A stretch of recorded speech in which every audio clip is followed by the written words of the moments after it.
le temps a une valeur inestimable, qui fait que c'est encore une notion super compliquée à appréhender pour moi.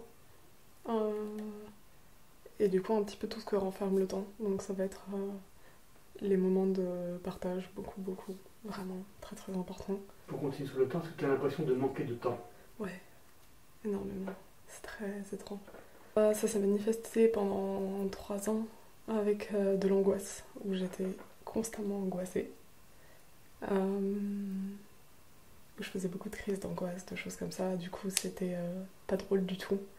Et du coup, c'est pire parce qu'en fait, l'angoisse, la peur, et ça va un peu avec de la déprime, ralentit. On a l'impression de marcher un peu dans un sable mouvant, vous voyez, c'est très très dur d'avancer. Et du coup, on voit le temps défiler beaucoup plus vite que ce que ça pourrait être. Et ça se voit même physiquement, genre je marchais lentement, enfin c'était... du coup, oui, manquer de temps, pour moi, c'est quelque chose qui... C'est un truc qui m'effraie, en fait. Plus qu'une impression, c'est que j'ai tellement peur de manquer de temps que c'est... que des fois, j'arrive même pas à profiter du temps présent parce que j'ai peur de manquer de temps. Je fais toujours beaucoup, beaucoup trop de choses. Et je culpabilise aussi beaucoup d'aimer dormir parce que du coup, j'ai l'impression de gâcher du temps.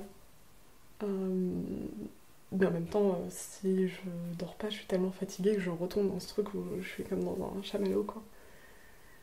Euh, c'est plus une peur de manquer de temps. C'est ouais, quelque chose qui m'effraie énormément et qu'il va falloir que je continue à travailler, que j'ai déjà pas mal travaillé, mais en tout cas, il va falloir que je continue à travailler parce que il y a des moments où je suis super ok avec ça, où je suis super bien avec ça et où ça ne me dérange pas du tout et où j'ai pas l'impression d'en manquer. Et puis après, il y a tout le reste du temps où c'est un peu plus la panique et dans ces moments-là, c'est pas drôle du tout. Euh, Parce que c'est plus des chouettes pensées, c'est plus. Et du coup, je profite plus aussi correctement des moments parce que j'ai tendance à me dire, mais mince, dans ce temps-là, je pourrais faire ça, ça, ça, ça, ça, ça, ça.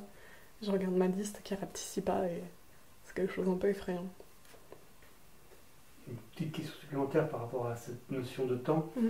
Est-ce que parfois tu as envie de prendre le temps ou est-ce que tu vois tu prends le temps? Oui, je me force à le faire. Je le faisais pas du tout.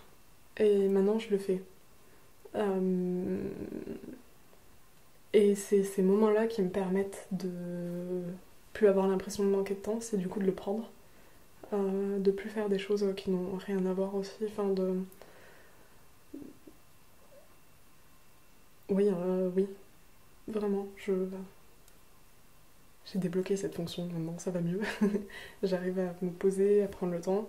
Me poser aussi, c'est un peu difficile, ça va avec tout ça, mais ouais. Ne serait-ce que d'avoir pu passer autant de temps avec mes amis la dernière fois, ça, je sais que j'aurais du mal à le faire avant. En tout cas, j'aurais pas forcément tout le temps profité. Et là, j'étais juste plutôt bien dans l'ensemble. Euh,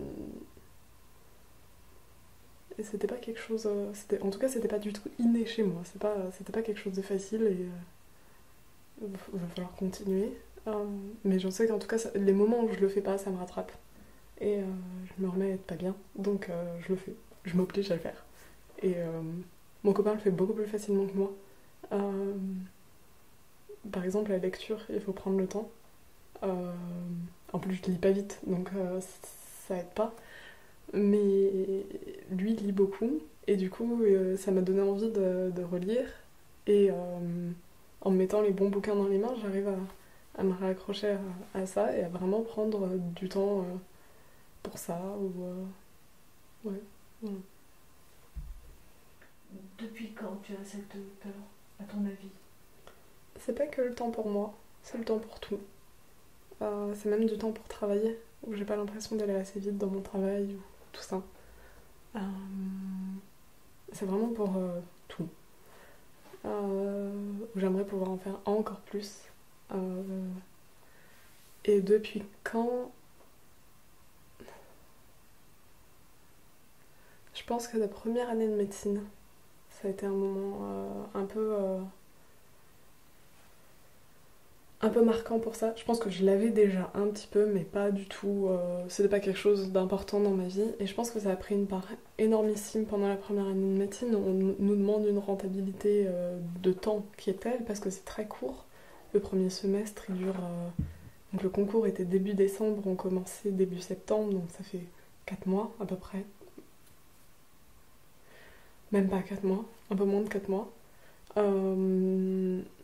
Du coup, la masse à apprendre, à connaître, à maîtriser est énorme. Enfin, c'est. Et du coup, on nous apprend qu'on n'a pas le temps. Pendant cette année-là, c'est presque la chose qu'on apprend le plus, c'est qu'on n'a pas le temps. On a le temps pour rien du tout. C'est pas quelque chose que j'ai mal vécu sur le moment, parce que je m'étais vraiment bien mentalisée pour me dire, bah de toute façon, pendant cette année-là, je ne ferai rien à part travailler. Et que j'avais conscience que c'était assez court, enfin, ça faisait à peu près, oui, donc on va dire 3 mois et demi, 5 mois à peu près entre le premier et le deuxième semestre. Donc ça passait vraiment relativement vite. Mais manifestement, ça m'a quand même vachement marqué de me dire, je... En tout cas, après ça, j'ai toujours eu l'impression de manquer de temps. Si je sais aussi pourquoi, c'est qu'après cette année-là, je m'étais un peu fait une liste de tout ce que j'avais pas fait pendant cette année, que je voudrais faire par la suite. Et que j'avais l'impression du coup d'avoir fait une parenthèse qu'il fallait rattraper. Ce qui est un peu enfin on peut pas tellement rattraper du temps. Mais que du coup depuis, il doit y avoir quelque chose de essayer de rattraper cette année-là en quelque sorte. Je pense que il y a de ça. Probablement.